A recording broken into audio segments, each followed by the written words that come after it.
guys, welcome back to the another video. My name is Surbhi and this is the day 7 of the 45 hard day challenge. So here I started my day from the 10 a.m. in the morning. Here I was revising my lecture of the limits and derivation from my copy because I have to do the DPP and also solve the extra question because in limits and derivation as much as you practice this will become a easy chapter for you. And अब इसके बाद हमारे बचे हैं 3 chapter, एक statistic, probability and one that was a coordinate geometry जो 3D वाला है वो वाला बचा है.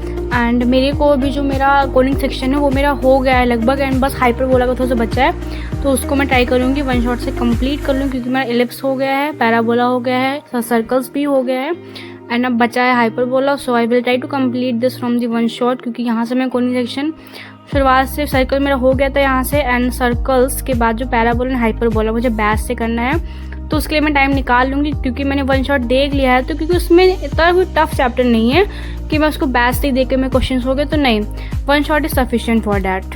In coding section you only need the practice of the question. Once you are done with all the concept you can solve any questions. It is depend on you how much you are practicing the maths. And today whole day I had solved the maths. कम से कम आज मैंने 4 घंटे बैठ के सुबह math ही लगाई थी.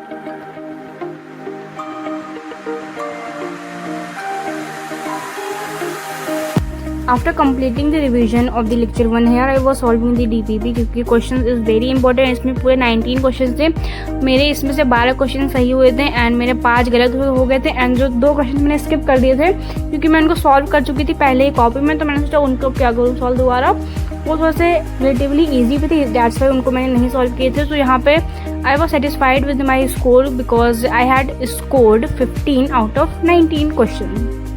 And one thing that everybody can relate is that you can sit for 2-3 hours for the maths and physics but not for the chemistry because पता नहीं केमिस्ट्री में होती ये चीज़. मैं जब क्लास करने बैठती हूँ मैं 2 घंटे स्ट्रेट बैठ ही नहीं सकती. मतलब अगर मैं मैथ्स एंड फिजिक्स में भले मैं 2-3 घंटे लगातार बैठ के पढ़ लूँगी but not in chemistry. I don't know why this happen.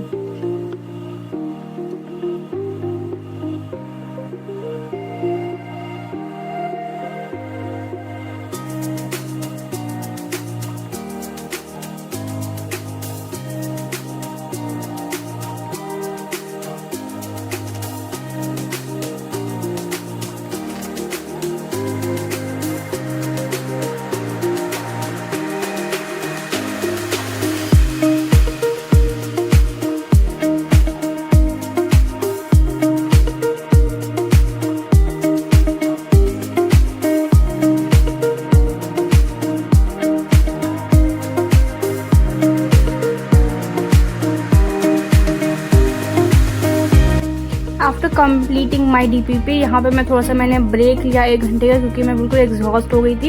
यहाँ पे मेरे घर पे पेंटिंग का काम चल रहा है, रूम को हम लोग कलर चेंज करवा रहे हैं. सो मैंने सोचा यहाँ पे 10-20 मिनट अपनी हम किताब पढ़ लेते हैं एंड देन यहाँ पे कल का थोड़ा सा मेरा मैथ का रिवीजन रह गया था तो मैंने सोचा क्लास में जो क्वेश्चन नहीं समझ में आया तो उनको मैं दोबारा एक बार देख लेती हूँ. तो उनको मैंने थोड़ा सा देखा एंड थोड़ा सा लेक्चर भी रह गया था 10-15 मिनट का तो मैंने उसको भी वहीं पे ख़त्म कर दिया क्योंकि आज मेरी मैथ्स की क्लास भी है 4 बजे से. दैट्स वाई यहाँ पे मैंने जल्दी जल्दी अपनी मैथ्स की क्लास ओवर की जो पहले वाला था. कभी कभी होता है ना कि लास्ट का आपको टॉपिक लगता है कि चलो कल पढ़ लेंगे फ्रेश माइंड से क्योंकि आप पहले पीछे गए तब पढ़ चुके हो तो आपका माइंड थोड़ा सा एग्जॉस्ट हो जाता है. दैट्स वाई मैं हमेशा यही करती हूँ लास्ट का अगर कोई टॉपिक बचा है 10-15 मिनट को तो उसको मैं सोचती हूँ कल कर लेंगे बिकॉज लास्ट तक आते आते आपका माइंड बिल्कुल टायर्ड अप हो जाता है. अगर कल नहीं तो आप चाहते हैं 10-15 मिनट ब्रेक लें and then you do. Usually मैं यही करती क्योंकि मेरी पहले फिजिक्स की क्लास होती है देन मैथ्स की क्लास होती है so I get tired up. So here was the time 3:13. तो यहाँ पे मैंने अपना लेक्चर 2 का रिवीजन करना स्टार्ट किया जो सर ने पहले पढ़ाया था तो मैंने सोचा वो उसको भी रिवाइज कर लेते हैं and then I will attend my maths class. इसकी भी मुझे DPP सॉल्व करनी है लेक्चर नंबर 2 की.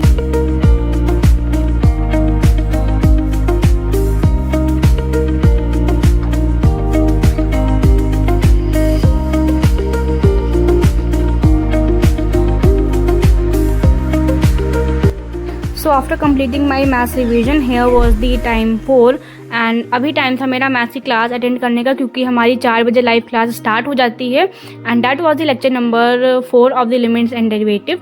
एंड इस टाइम पे मैं अपनी लाइव क्लासेस ही अटेंड कर रही हूँ क्योंकि लाइव के साथ आपका जल्दी जल्दी खत्म हो जाए तो ठीक रहता है, नहीं तो अगर आप इसके साथ रहेंगे जो कल अटेंड कर लेंगे फिर बैकलॉग आपको बनता ही जाता है.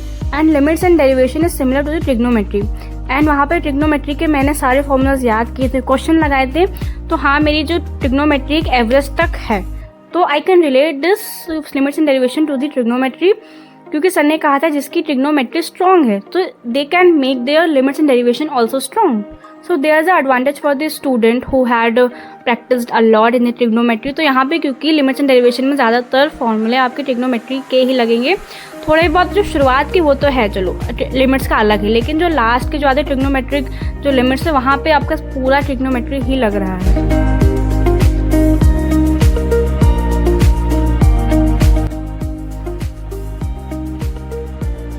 यहाँ पे मैंने अपनी क्लास ख़त्म की and then from the 6:15 here I started my class of the organic chemistry में थोड़ा सा पार्ट जो पहले का रह गया था वो, एंड जो अभी 2 लेक्चर मेरे और बचे हुए हैं, क्योंकि मेरी फिजिक्स एंड मैथ्स की जो क्लास है 3 बजे शुरू हो जाती है। तो 3 से 6 मेरी चलती है फिजिक्स की class, and then from the 6:15 to 8 PM में चलती है मैथ्स की क्लास, एंड उसके बाद मेरे को DBP सॉल्व करनी होती है, रिवीजन करना होता है। दैट्स वाई मुझे केमिस्ट्री क्लास करने का टाइम नहीं मिला था, एंड जो केमिस्ट्री की क्लास है वो 1-1 घंटे की होती है।